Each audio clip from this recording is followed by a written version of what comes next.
lost all their sparkles. Now we're going to take a trip into 3 special people's lives and see exactly how this happened. Can I get my 3 special people? And what I'm going to need from you guys is I'm going to need an occupation.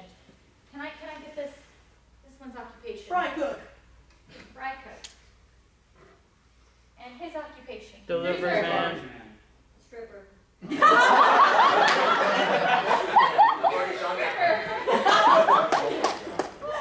last but not least, his occupation. Package boy. What? You're a horn polisher. Now they're going to relive their last days when all the unicorns lost their sparkle.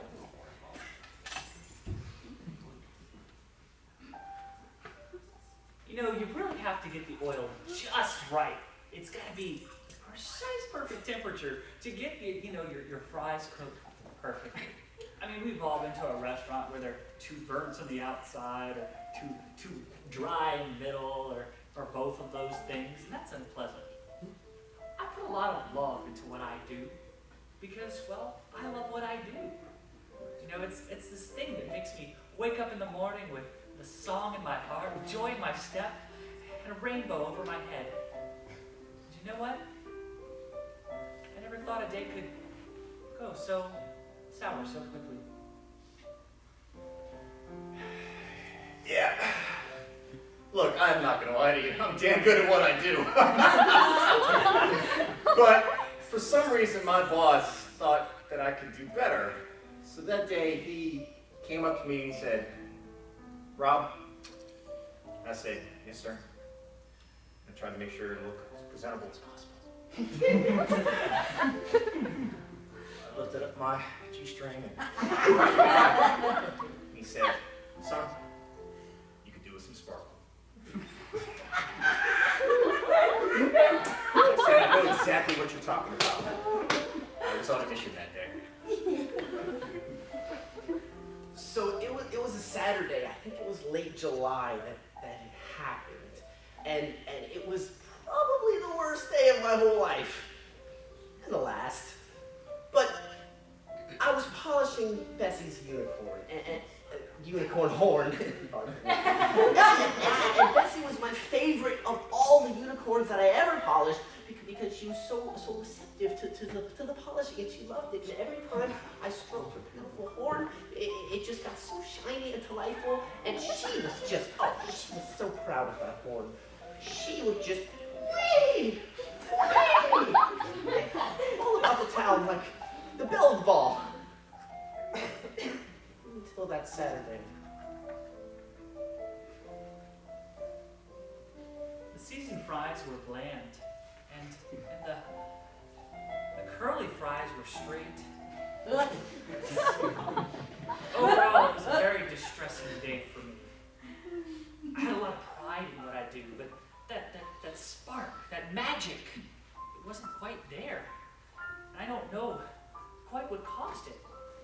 I knew something was terribly wrong in the universe to make the delicious food that we serve here at Arby's absolutely perfect. But it was wrong. And I knew I had to go out and investigate. I ran into the street and saw a dull, gray, flat world. And I didn't understand. So as I walked down the sidewalk towards the unicorn farm that my boss pointed me towards, he said that unicorns apparently defecate glitter. I knew that I had to gather a whole sack full of it. Stopped off and got me some fries, Arby's. It's the best fries. And that chap, he knew what he was doing. For some reason, he was off that day. Kind of hit me right there. So, as I went to the unicorn farm, I made sure that I looked my best strutting into that place. There were all the unicorn mares, unicorn males, whatever they were called. And I walked right up to that guy who was polishing that horn as best he could, vigorously. And I said, "Sir,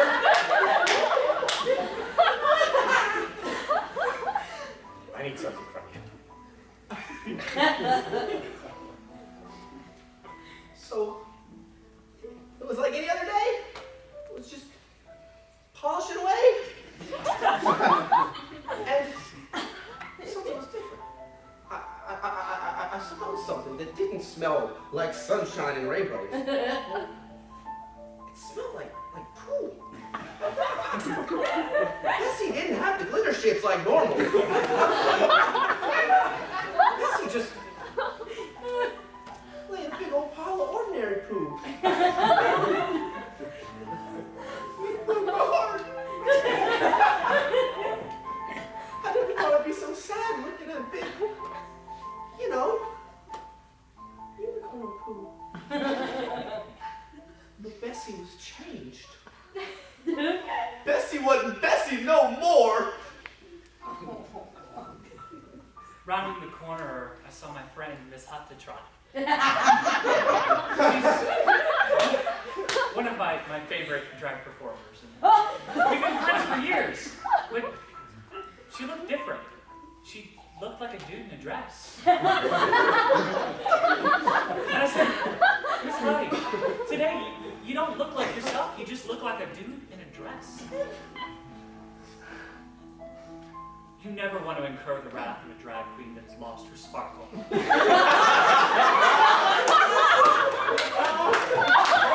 Miss Hot-to-Trot pulled out her signature platform shoe, raised it above her head.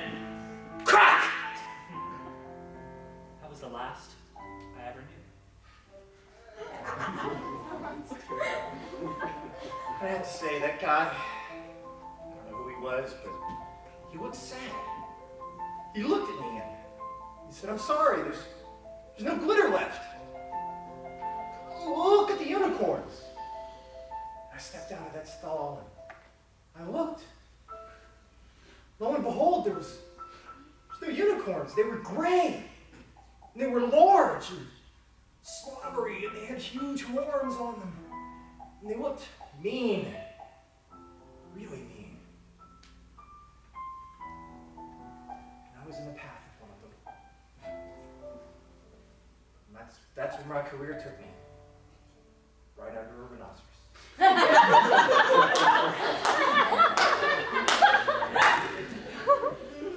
Bessie just started going right at this fella. Just right at this fella. I said, Bessie, no!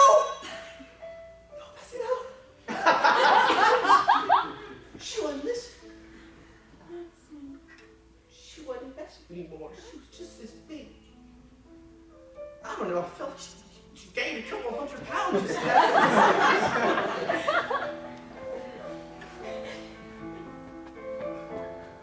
I couldn't take it. I ran away from my little Bessie as fast as my little legs could carry me. But it wasn't fast